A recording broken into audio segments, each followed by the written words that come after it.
नमस्कार, मैं हूं आपके साथ वैशाली और आप देख रहे हैं खबर का सच। साउथ दिल्ली के अंबेडकर नगर इलाके से लापता हुए 32 साल के युवक योगेश की हत्या और उसके परिवार से 20 लाख रुपए फिरौती की कॉल के मामले को पुलिस ने सुलझा लिया है। इस मामले में शशांक नाम के युवक को गिरफ्तार किया है, जो न्यू अशोक नगर यमुना पार्क का रहने वाला है। ये एमए और एमबीए की पढ़ाई कर चुका है। मृतक योगेश और आरोपी शशांक दोनों की मुलाकात जून में हुई थी। इसके बाद ये दोनों दोस्त बन गए थे। दोनों ही अच्छी जॉब की तलाश में थे। इसी को लेकर आपस में इनका मिलना जुलना होता रहता था। हत्या की असली वजह क्या है, इसको लेकर अभी पुलिस टीम आरोपी से पूछताछ कर रही है। डीसीपी चंदन चौधरी ने मामले की जानकारी देते हुए बताया कि 9 जुलाई को योगेश नौकरी की तलाश में घर से निकला था। जब उस रात को वह घर नहीं लौटा तो 10 को इनके परिवार वालों ने मिसिंग की रिपोर्ट दर्ज कराई। इसके बाद 14 जुलाई को योगेश के पिता के पास 20 लाख फिरौती की कॉल आई, जिसमें बताया गया कि तुम्हारा बेटा उसके पास है। बातचीत करके 20 लाख की रकम 15 लाख में तय हो गई। 2 दिन बाद 16 को फिर कॉल आया। किडनैपर ने पूछा कि पैसे का अरेंजमेंट हुआ कि नहीं। जिस नंबर से कॉल आया था उससे पुलिस ने छानबीन शुरू की तो नंबर बिहार का निकला। कॉल नोएडा से आई थी। अगले दिन 17 को फिर देर शाम कॉल आया और पैसे लेकर कनॉट पैलेस पालिका बाजार के पास बुलाया। वहां से फिर लोकेशन चेंज करके जीआईपी मॉल बुलाया गया और कहा गया कि नाले के पास बैग रखने के लिए। इस पर योगेश के पिता ने कहा कि पहले योगेश को सामने ला दो, फिर पैसे दे देंगे, लेकिन उसके बाद किडनैपर ने कॉल कट कर दिया। डीसीपी साउथ पुलिस के अनुसार शुरू से कई टीमें बनाकर छानबीन शुरू की गई थी। जब लोकेशन से पता चला कि योगेश 9 जुलाई की रात द्वारिका गया था, पुलिस टीम वहां पहुंची, क्योंकि ऑनलाइन पेमेंट करके पिज्जा खरीदा गया था। वहां पर एक गाड़ी नजर आई जिसमें 2 शख्स उतरे थे। एक काला कपड़ा पहने हुआ था और दूसरा योगेश था, जिसकी पुष्टि बाद में फोटो देखकर परिवार वालों ने की थी। उसके बाद फिर योगेश के एटीएम से 12 जुलाई को कैश विड्रॉल किया गया। नोएडा में पुलिस टीम ने वहां भी छानबीन की। गाड़ी का नंबर पता नहीं चल पाया, लेकिन गाड़ी के पेट्रोल टैंक के ऊपर काले रंग से पेट्रोल लिखा हुआ था। पुलिस उसी को ट्रेप करती हुई यहां पता लगाने में कामयाब हो गई कि गाड़ी अशोकनगर इलाके की है। फिर 1 अगस्त को गाड़ी को स्पॉट किया गया। जहां पर गाड़ी खड़ी थी उसी लोकेशन पर स्कूटी भी मिली, जिससे कैश विड्रॉल करने वाला नोएडा गया था। पुलिस टीम ने फिर ओनरशिप के आधार पर शशांक को पकड़ा। पहले तो उसने मना किया, लेकिन बाद में उसने सारी कहानी उगल दी। डीसीपी साउथ शशांक ने पुलिस को बताया कि उसकी मुलाकात 20 जून को एक पार्टी में हुई थी। बाद में दोनों की दोस्ती हो गई। दोनों अच्छी जॉब की तलाश में थे। इसी को लेकर उनका मिलना जुलना होता था, लेकिन बीच में ऐसा क्या हुआ कि शशांक ने नोएडा से गन खरीदा, फिर उसे 9 जुलाई को द्वारिका में ले जाकर पिज्ज़ा खाया और फिर उसी रात योगेश की गोली मारकर हत्या कर दी। इसी बीच उसने पुलिस की साइट पर जाकर देखा कि योगेश की गुमशुदगी की रिपोर्ट दर्ज है। फिर उसने मामले को चेंज करने के लिए 5वें दिन योगेश के पिता को कॉल करके 20 लाख की फिरौती मांगी, जिससे कि मामला मर्डर की बजाय किडनैपिंग की तरफ घूम जाए और शक उसके ऊपर न जाए। डीसीपी साउथ डीसीपी ने कहा कि पूछताछ के बाद साफ हो जाएगा कि असली वजह क्या थी। क्या इनका आपस में फिजिकल रिलेशन था या नहीं, या पैसे के लेन देन को लेकर, या और भी कोई कारण है। इसको लेकर अभी पूछताछ की जा रही। वहीं दूसरी तरफ परिवार वाले यही आरोप लगा रहे हैं कि पुलिस समय पर कार्रवाई करती तो उनका बेटा बच जाता। साउथ दिल्ली के अंबेडकर नगर का मामला 9 तारीख को योगेश कुमार नाम का एक व्यक्ति 32 साल की जिसकी उम्र है, वो नौकरी की तलाश में वो लगा हुआ था और उसी तलाश में 9 तारीख को ये अपने घर से निकला। जब ये रात में वापस नहीं आया तो 10 तारीख को इसके पिताजी ने एक मिसिंग रिपोर्ट दर्ज कराई अंबेडकर नगर थाने में।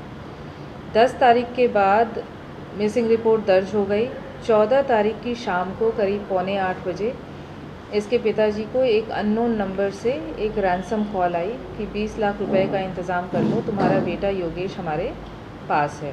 तो इसने ये कहा 20 लाख तो मैं नहीं कर सकता हूँ। नेगोशिएट करके 15 लाख पे बात तय हुई। ये रैंसम कॉल आने के बाद इसने 15 तारीख को थाने में आकर के इसकी इंटीमेशन दी हमें। हमने 364A में किडनैपिंग फॉर रैंसम का जो सेक्शन होता है आईपीसी का, उसके तहत मुकदमा दर्ज किया। 16 तारीख को दोबारा 7:30 बजे शाम को सेम नंबर से मिसिंग पर्सन के पिताजी को कॉल आई कि पैसे का अरेंजमेंट हो गया है या नहीं। इनकी ये बातचीत हुई थोड़ी बहुत और उसने ये कहा कि जल्दी करो और फ़ोन डिस्कनेक्ट कर दिया। जैसे ही हमने मिसिंग दर्ज की थी और मिसिंग के बाद ये एफआईआर दर्ज की थी, उसके बाद ही टीम एक्टिवेट हो गई थी। हमने इस पे काम करना शुरू कर दिया था। हमें कुछ लीड्स मिली थी और जिस नंबर से फ़ोन आया उसको सर्वेलेंस करने के बाद हमें कुछ लीड्स मिली। उन लीड्स के आधार पे हमने काम करना शुरू किया। नंबर का ओरिजिन बिहार से आया था और कॉल नोएडा से हुई थी। तो टीम्स हमने एक बिहार के लिए डेडिकेट की और एक नोएडा के लिए डेडिकेट की। सब्सिक्वेंटली हम इस अलर्ट में भी थे कि अगर दोबारा से रैंसम कॉल आती है तो हम इसको किस तरीके से हैंडल करेंगे। 17 तारीख की शाम को 7:50 पे दोबारा रैंसम कॉल आई और उस दिन ये तय हुआ कि 20 तारीख को सीपी में पालिका बाज़ार में हम मिलेंगे, आप पैसा दीजिए और अपने बेटे को लेकर के जाइए। हमारी टीम भी थी विक्टिम के फादर के साथ और हमारी टीम सिविल में थी। हमने डिकॉय वहाँ पे प्लेस किया। काफ़ी देर तक टीम पालिका बाज़ार जो गेट नंबर निर्धारित किया था वहाँ पे स्टेशन रही। उसके बाद इसके फादर को एक और कॉल आती है कि यहाँ नहीं मिलूँगा, जीआईपी मॉल पे गेट नंबर 2 पे आओ। टीम जीआईपी मॉल पे पहुँचती है। गेट नंबर 2 के बाद सब्सिक्वेंटली 2-3 गेट्स और चेंज होते हैं। फिर मॉल के एंड में एक नाला है, कहा जाता है कि नाले पे बैग रखो और चले जाओ। फिर उससे ये कहा जाता है कि पहले तुम योगेश को सामने ले आओ, फिर उसके बाद हम आपको डिलीवर कर देंगे पैसा। लेकिन वो फ़ोन कट कर देता है। टीम वहाँ काफ़ी देर तक वेट करती है, कहीं से कोई सुराग नहीं आता है कि कोई आ रहा हो पैसा कलेक्ट करने के लिए या किसी प्रकार से कोई दोबारा कॉल हो। उसके बाद कोई भी कॉल नहीं आई। In the meantime backdrop में हमारी टीम इस पे काम कर रही थी। लड़का अपना फेसबुक, अपना व्हाट्सएप, ये सारा कुछ घर के कंप्यूटर पे इसका स्टोर था। तो हमने ये इलेक्ट्रॉनिक डिवाइसेस भी चेक करे। उसको चेक करने के दौरान हमें ये पता चला कि 9 तारीख को, जिस दिन ये मिसिंग हुआ है, 9 तारीख को इसने एक इलेक्ट्रॉनिक पेमेंट की है पिज़्ज़ा ख़रीदने के लिए। और इसने पिज़्ज़ा द्वारका में प्लाज़ा मॉल है, वेगास मॉल के बगल में, वहाँ से पिज़्ज़ा ख़रीदा है। उसके बाद टीम तुरंत द्वारका पहुंचती है। द्वारका में हम टेक्निकल सर्वेलेंस करते हैं। उसमें हमें एक स्विफ्ट कार नज़र आती है। स्विफ्ट कार से 2 लोग निकलते हैं, 2 ही लोग हैं गाड़ी में, एक ड्राइवर सीट पे, एक पैसेंजर सीट पे। ड्राइवर सीट का बंदा काले कपड़ों में है। पैसेंजर सीट से उतरता है एक बंदा, अंदर गया, पिज़्ज़ा ख़रीदा और वापस आ गया। हमने जब फैमिली मेम्बर्स को ये वीडियो क्लिपिंग दिखाई, फैमिली मेम्बर्स ने आइडेंटिफाई किया कि ये उनका बेटा ही है जो कि 9 तारीख से मिसिंग था। उसके बाद सब्सिक्वेंटली हमें एक और मेल हमारी नोटिस में आता है जिसमें इसके अकाउंट से कुछ पैसों का विड्रॉल हुआ। इसके पास 2 एटीएम कार्ड्स थे। एक एसबीआई का एटीएम कार्ड था जिसमें 2000 रुपये थे और दूसरा यूनियन बैंक का एटीएम कार्ड था जिसमें करीब 45,000 रुपये थे। और इन दोनों अकाउंट से करीब 27,000 रुपये विड्रॉ हुए हैं 12 तारीख को शाम को 7:30 से 8 बजे के बीच में विड्रॉल हुए हैं।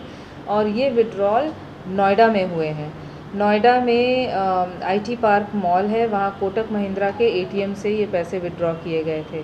इमीडिएटली हमारी टीम वहाँ भी पहुँचती है। वहाँ के टेक्निकल सर्वेलेंस से पता चलता है कि एक आदमी आया है, काले कपड़ों में है, हेलमेट लगा रखा है, फेस मफल्ड है और ये स्कूटी से आया है। इसने पैसे विड्रॉ किए हैं। एसबीआई बैंक से 2000 रुपये विड्रॉ करता है और 25,000 रुपये दूसरे वाले बैंक अकाउंट से, यूनियन बैंक के अकाउंट से विड्रॉ किया है इसने। लेकिन स्कूटी का कोई नंबर हमें नहीं मिला और जो गाड़ी थी स्विफ्ट गाड़ी जिससे कि ये मॉल गया था द्वारका में, उसका भी हमें कोई नंबर नहीं मिला। इनफैक्ट फॉरवर्ड ट्रेल हमें काफ़ी समय तक नहीं मिला इसमें। साइमल्टेनियसली हमारी टीम मोबाइल नंबर्स और इनके एनालिसिस पे लगी रही। उसके आधार पे हमने एक टीम बिहार में भेज दी थी। बिहार में भी हमने काफ़ी सारी इन्वेस्टिगेशन की। साइमल्टेनियसली एक टीम हमने टेक्निकल सर्वेलेंस पे द्वारका मॉल से बैकवर्ड ट्रेल्स स्टैब्लिश करने के लिए लगाई। गाड़ी में हमें एक स्पेसिफिक चीज़ हमने नोटिस किया कि एक बड़ा पर्टिकुलर सा सिंबल बना हुआ है, पेट्रोल टैंक जहाँ से पेट्रोल डाला जाता है उसके ऊपर पेट्रोल लिखा हुआ है ब्लैक कलर से। इसके अलावा हमारे पास कोई क्लू नहीं था। बैकवर्ड ट्रेल में फॉर्चुनेटली हम ट्रेल करते करते we could track the vehicle up to Sunlight colony.